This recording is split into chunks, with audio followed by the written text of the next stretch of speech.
The game even does that thing where your friendly NPC will just repeat itself over and over, thinking maybe you just didn't hear it and you need to be nudged the right way. I heard it, I don't know what to do! Zula, I need your assistance with the hardware. Please plug in all the needed hard drives and then scan them to grant me access. Zula, I need your assistance with the hardware. Please plug in all the needed hard drives and then scan them to grant me access. Zula, I need your assistance with the hardware. Zula, I need your assistance with the hardware. Zula, I need your assistance with the hardware. Zula, I need your assistance with the hardware. Shut up! Alien Rogue Incursion should be a slam dunk. You're in claustrophobic corridors with a creature that wants to murder you. Alien is all about immersion, and VR should translate to that perfectly. I was pretty excited when they announced an Alien VR game, but unfortunately, there are things that absolutely kill it.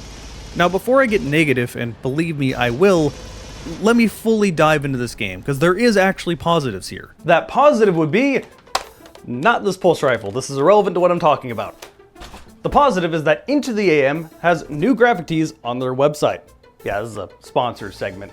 If you've been watching this channel for a while, you know who Into the AM is. They're effectively this channel's official sponsor. I'm fine shilling for this company and have been for like over 2 years now because I actually do use their products on a daily basis.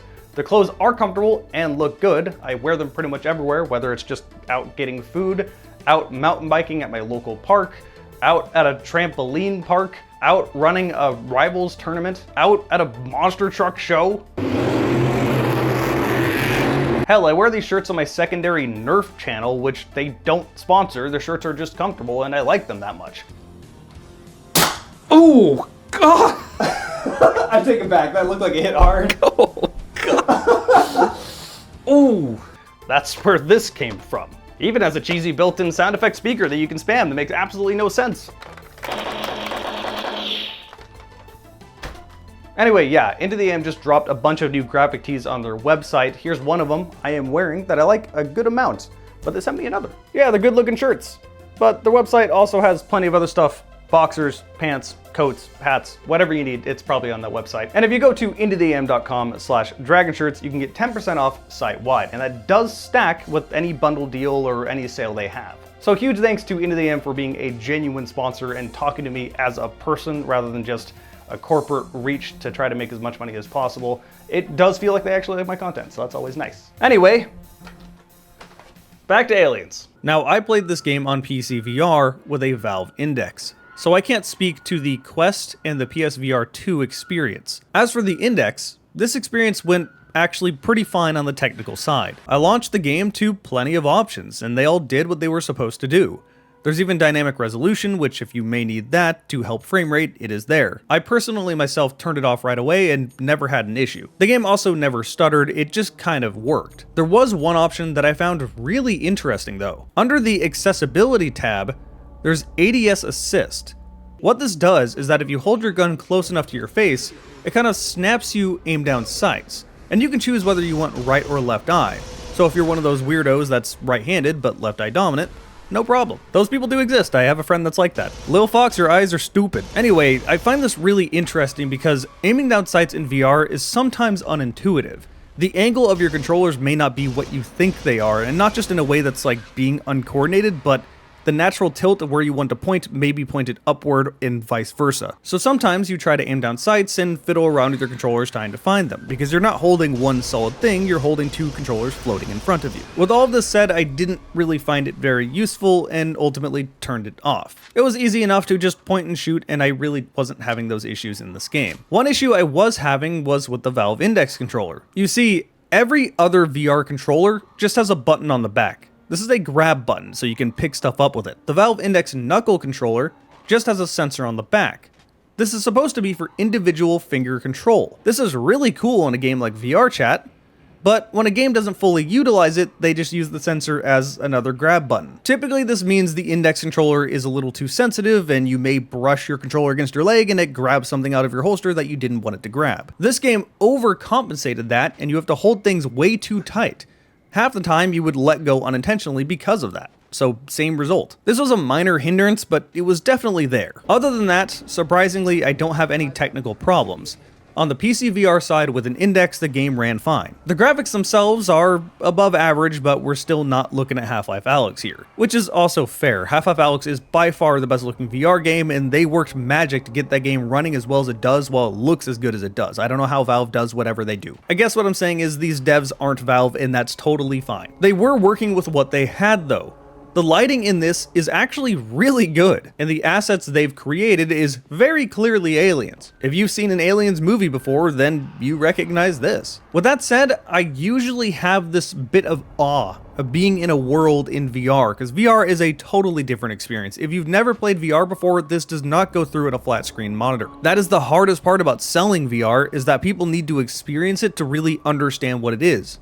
Again, watching it on a flat screen monitor just is not the same. What you get in VR is a sense of scale. You are in that world. It is all around you, no matter where you look. And I got that a little bit with the xenomorph standing above me. They are pretty big fuckers. But something about the world scale feels off in this game, and I can't put my finger on it. You're still in VR, so you're still kind of getting that experience, but it's not as strong as I just got with Metro Awakening a month later, so it's not me getting numb to VR or anything. It could just be the contents of the game itself. These xenomorphs are not scary, and I will get to that later, trust me. First, let me briefly talk about the story, no spoilers. If you've read the Alien comics, then you recognize the main character, Zula. Most of the dialogue in this game will take place between Zula and her synth companion, Davis. And these two characters are written well. I do like listening to them talk to each other. That said, the overall story is a been there, done that. Evil Corporation is using aliens, everyone died, you have to go in and figure it out. I really don't have any more to say about it. If you've watched an Alien movie, if you've played an Alien game,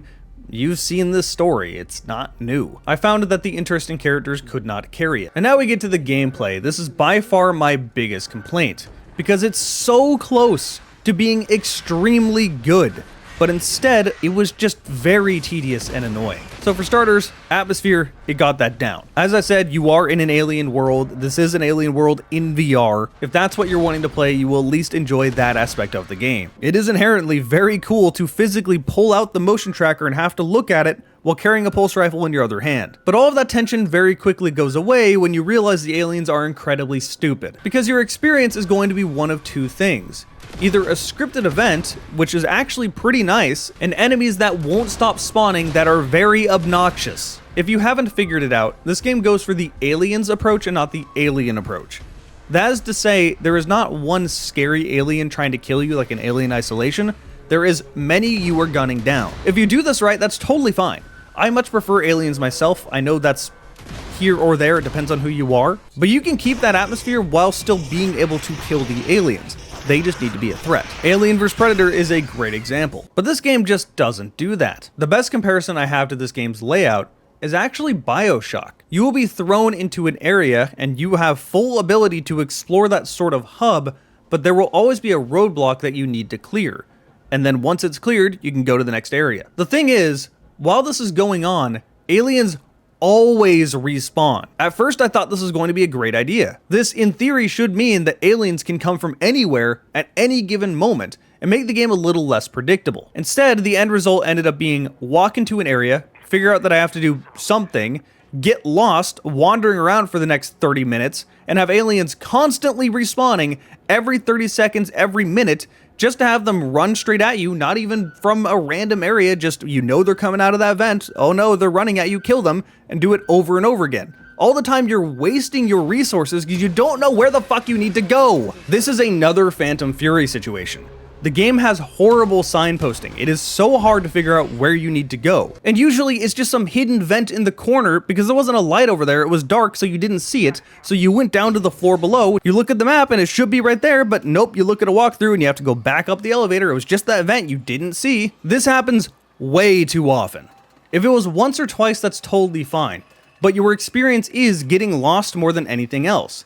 It is one of those where the fuck do I go games. I cannot explain how annoying it is to know you have a certain objective you need to do. You can see it on your PDA. You can see your map saying it's somewhere over there, but it's not really helping you, especially because this multi-floored map doesn't have names on the rooms. Sure, you need to go to the mess hall, but which one of these rooms is the mess hall? And yeah, there might be a nav point saying go this general area, but the signposting is so bad you're still going to get lost. Cool, I found the mess hall. This is on fire. I need to somehow turn off the fuel. I have to go to the security checkpoint. All right, I finally found that. It's over here. I can see into the room. How the hell do I get into the room? I must have missed a vent somewhere. Nope, wander around for 20 minutes just before you realize there was a box puzzle you didn't see because the signposting is so bad. And you're constantly just losing more and more ammo because brain dead enemies keep respawning. The game even does that thing where your friendly NPC will just repeat itself over and over, thinking maybe you just didn't hear it and you need to be nudged the right way. I heard it, I don't know what to do. Zula,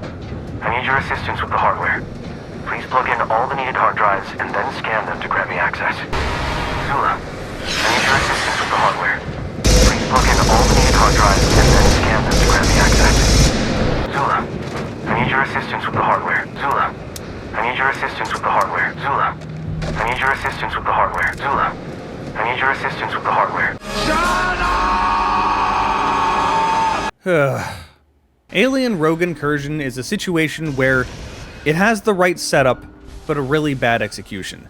It could have been very good, but instead my takeaway is just that it's incredibly tedious and obnoxious. Even if I didn't get lost every 5 seconds, it would still be annoying having to deal with enemies that wouldn't stop respawning and fighting the same enemy the whole game. I played this game for 6 hours only fighting one type of xenomorph before I finally found a facehugger. Yeah, it's that repetitive. And the aliens aren't even that fun to shoot.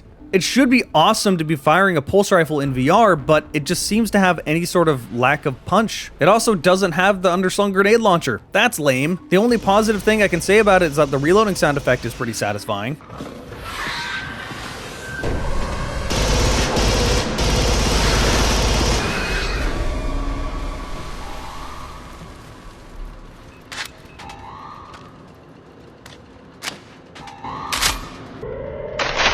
The shotgun is a pump action. That is pretty fun to use, admittingly, but really not knocking my socks off. It's just kind of a shotgun.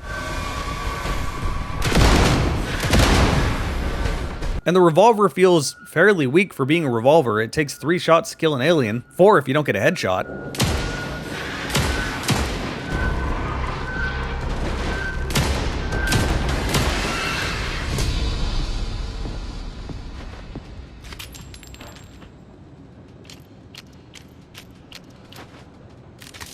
And that's all you have, you don't get any other guns. Meanwhile, you only have 3 bars of health, so the aliens are a threat enough to where you can't ignore them, but they're not threatening enough to really make combat entertaining. So they just become annoying, tedious, and not the scary monster they're supposed to be. Truth be told, I haven't even beat this game yet. I played it for 7 hours, I got over halfway through, but the fact that it was just so monotonous, so tedious, I kept getting lost every 5 seconds, really was starting to get on my nerves. And then when I died because my stim wouldn't activate for some reason and it sent me back to the last save because it doesn't save anywhere, it doesn't have checkpoints, it has save rooms and you may lose a lot of progress, I just said fuck it. And that's without even mentioning the shit they pulled before launch.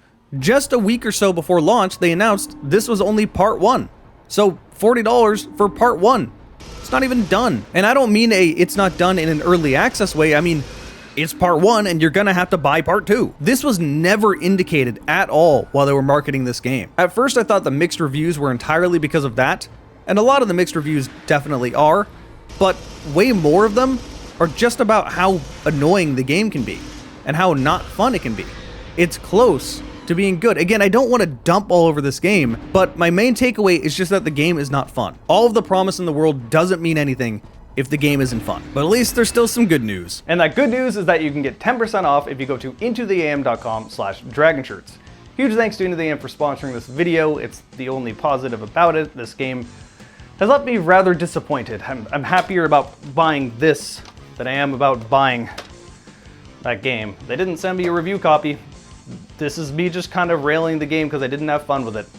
In case you thought that buying the game was why I gave it a negative review, no, I bought Metro Awakening with my own money and I loved that one. So, yeah, just a little disappointed about it. Huge thanks to all you guys for watching this video. If you want to see more of my content, then look at that right there. I have a whole playlist of reviews and videos just like this, or just click on that down there. YouTube is recommending you something, or subscribe here if you want to subscribe. Big thanks to my channel members. They get to see all my videos at least 1 week early, sometimes like a month early if I'm stockpiling stuff, if I have other things going on in my life.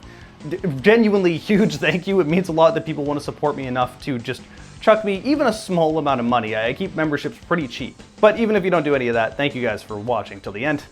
I'll see you next time.